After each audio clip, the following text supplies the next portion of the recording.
Sveiki visi! Šiandien neriame į Google Ads pasaulį. Žiūrėsim, kasgi padaro kampaniją sėkmingas ir, ko galim iš to pasimokyti. Remiamės čia vienu straipsniu, kur nagrinėjami konkretūs pavyzdžiai. O mūsų misija – ištraukti tokius praktinius patarimus verslui. Kaip efektyviau tuos Google Ads panaudoti. Ar kada, susimąstėt, kodėl viena reklama atrodo kaip aukso gysla, o kita, tiesiog rieja pinigus be rezultato? Pabandysim šiandien atskleisti kelis ingredientus. Tikrai taip. Google Ads gali būti nepaprastai galingas įrankis. Tikrai gali. Pasiekti savo auditoriją, auginti pardavimus. Bet tas žodis gali čia esminis, ar ne? Sėkmė priklauso nuo to, kaip naudoji. Nes jei neefektyviai, tai tiesiog biudžetas išgaruoja. Gerai, tai dabar pažiūrim, kaip tas sėkmingas naudojimas atrodo. Įdomu, kad tie keliai sėkmė pasirodo labai skirtingi. Pavyzdžiui, firma Saffron Edge. Jie susiduria su žiauria konkurencija. Ką darė? O jie, žiūrėk, nesitaikė plačiai. Ne. Surado labai specifines nišas. Panaudojo tokius, pažangesnius taikymo metodus. Ir svarbiausia, sukūrė skelbimus, kurie kalbėjo būtent tų nišų kalba. Rezultatas – ne šiaip lankytojai, o kvalifikuotesni lankytojai. Ir konversijos išaugo. Aha, tai pamoka tokia, kai rinka pilna hipersegmentacija. Tai gal net ne taktika, o būtinybė, ne? Kad būtų pelninga. Bet ar visada tos nišos reikia ieškoti? Gal kartais tiesiog kitoks formatas suveikia? United Airlines pavyzdys. Būtent, jie panaudojo trumpus video po 15 sekundžių. Ir tai nebuvo kažkokie sudėtingi siužetai. Tiesiog, įkvėpiantys kelionių vaizdai. Ir poveikis – wow! Net 17 000 skrydžių užsakymų. Ir kas įdomiausia, virš pusė žmonių pirko bilietus tiesiai iš reklamos. Paspaudė ir pirko. Palauk, 17 000 vien iš tų trumpų klipukų. Super, tai rodo, kad kartais trumpas toks emociškai kabinantis vaizdas gali tiesiogiai veiksmą paskatinti. Ypač jei produktas vizualus. O ką daryt, kai produktas, netoks? Uber Eats jie kitaip sugalvojo. Taip, jie naudojo tai, kas vadinama daugiakanalė programatinė reklama. Tai reiškia, kad reklama automatizuotai perkama ir rodoma daug kur. Ir svetainėse vaizdinė, ir garsinė, per visokias muzikos platformas, ir net per išmaniuosius telekus, tas CTV. Ir čia, man atrodo, svarbus dalykas, jie ne šiaip rodė visur, jie naudojo Google Ads Data Hub, tokią specialią platformą duomenims analizuoti, kad optimizuotų, kaip dažnai tas pats žmogus mato reklamą. Teisingai. Tipsliai. Taip jie pasiekė milžinišką auditoriją, net 76 milijonus vartotojų, bet, kas svarbu, nešvaistė pinigų, rodydami per dažnai tam pačiam žmogui. Tai įžvalga tokia. Derink kanalus, bet naudok duomenis protingai, dažnio optimizavimui. Turim ir lietuvišką pavyzdį, metalinių garažų pardavėjas.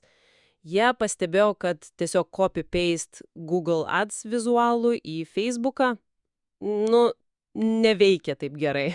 O kai adaptavo vizualus būtent meta platformai, išlaikant tą patį stilių, konversijos atpigo net 18%.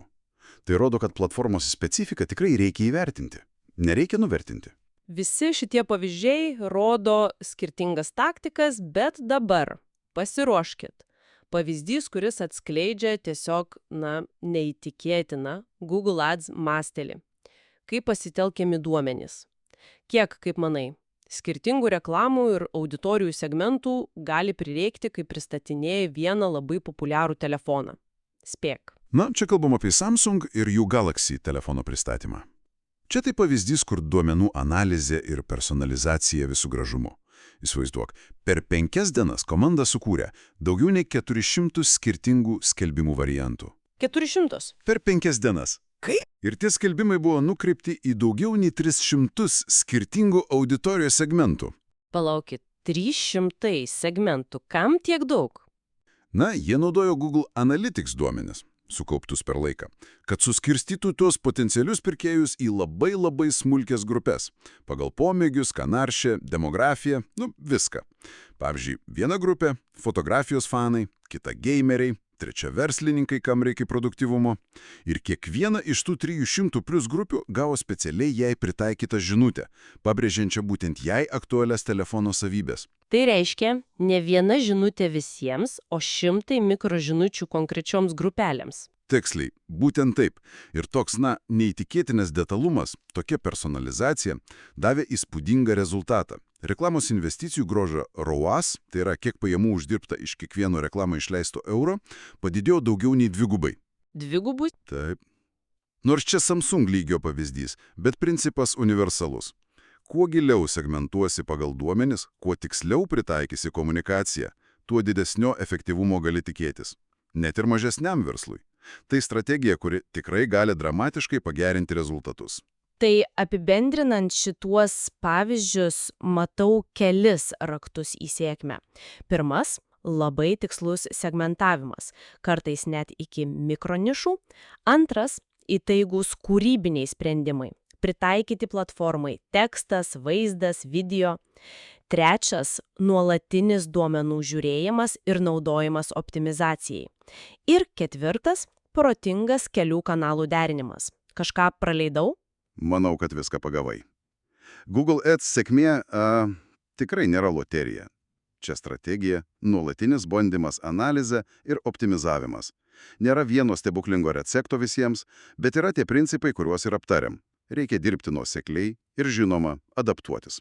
Ir pabaigai tokia mintis klausytojams pamastymui. Atsižvelgiant į tai, ką girdėjot, kokį vieną, kad ir nedidelį pakeitimą ar eksperimentą galėtumėt pabandyti savo rinkodaroj jau rytoj. Galbūt išbandyti naują, siauresnį auditorijos segmentą, o gal, sukurti tą trumpą paveikę video reklamą. Kartais mažas žingsnelis gali duoti netikėtai didelį postūmį. Ačiū, kad buvote kartu. Iki kito karto.